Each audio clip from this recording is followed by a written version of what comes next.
I'm Dom and this is A Creative 30. We're here to meet young multimedia journalist Clancy Chassay. After studying Arabic in Beirut, he now travels around the world reporting from war zones.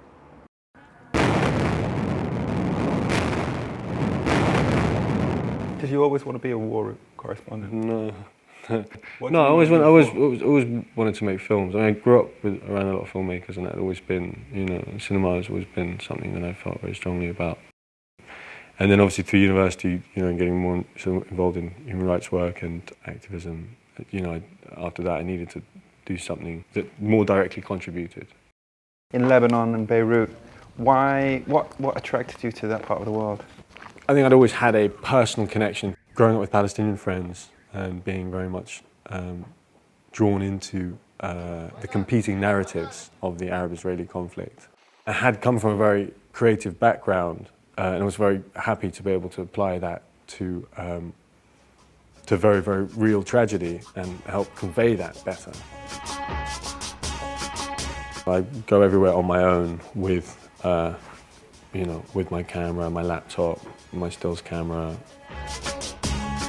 It does put a lot of pressure on the individual because you don't have any of that support, and a lot of the time when you're doing interviews, you've got your camera, you've got your little notebook, and you're trying to really get to the heart of what's being discussed. Do you ever get scared? You get scared when you're right there, when you hear the gunshot, when the gunfire, you work out the gunfire's coming in your direction.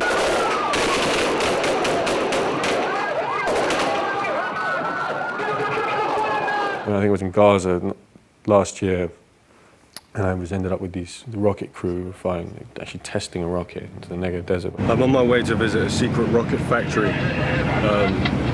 with the Al-Aqsa Martyrs Brigade, which is Fatah's military wing.